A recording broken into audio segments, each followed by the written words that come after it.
નાની નાની મોટી પનોતી બંને ગયા હતા પનોતીના દર્શન કરવા. આજનો પ્લાન હતો સ્ટેચ્યુ ઓફ યુનિટી ઘૂમવાનો, પણ અમારા જોડે બહુ લિમિટેડ ટાઈમ હતો એટલે અમે ખાલી સ્ટેચ્યુ ઓફ યુનિટી જોયું, ડેમ વ્યૂ પોઈન્ટ જોયું અને પછી જોયું ફ્લાવર વેલી. પણ ફ્લાવર વેલી પર અંદર ના જઈ શક્યા કારણ કે બહુ જ ગરમી હતી. એટલે તમે અગર પ્લાન કરતા હોય તો સાંજના ટાઈમે જ કરજો. હવે આમાં ટિકિટ્સ એવી રીતે ના હતી. 380ની ટિકિટ્સ લો તો તમને અંદર મૂર્તિમાંથી આપણે લિફ્ટમાં ઉપર જવાનું હોય ને ત્યાંથી તમને ઉપરથી વ્યૂ જોવા મળે. અને 180ની ટિકિટ હતી જેમાં તમે એલિવેટર્સથી ઉપર જાઓ અને એમના પગથી તમને વ્યૂ જોવા મળે. હવે અમે લોકો ઉપર ગયા હતા 380ની ટિકિટ લઈને અને વ્યૂ જો આવો હતો કંઈક તમને જે દેખાઈ રહ્યો છે એવો.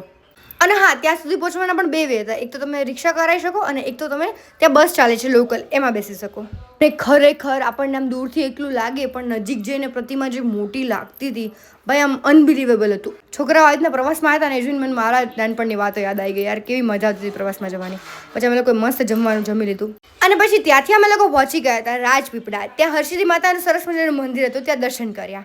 અને હવે અમે લોકો જવાના હતા નાની મોટી પનોતીના દર્શન કરવા માટે થઈને. આ મંદિર તો અમે પહેલી વાર જોયું. જે સરસ મજાનું શંકર ભગવાનનું મંદિર છે, પાછળ નર્મદા વહે અને ત્યાં નીચે નાની મોટી પનોતીનું મંદિર અને એના ઉપર શનિદેવનું, જ્યાં કહેવાય છે કે શનિદેવે અહીંયા 5000 વર્ષ તપ કર્યું હતું.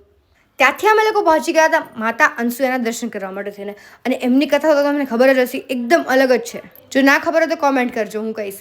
અને પછી ત્યાંથી અમારું લાસ્ટ અને ફાઇનલ સ્ટોપ હતું કુબેર ભંડારી, એમના દર્શન કરવા. અમે લાસ્ટ ટાઈમ આવ્યા ને 3 કલાક વેટિંગમાં ઊભા રહેતા, પણ આ વખતે અમારે જરાય વેટિંગમાં ના રહેવું પડ્યું.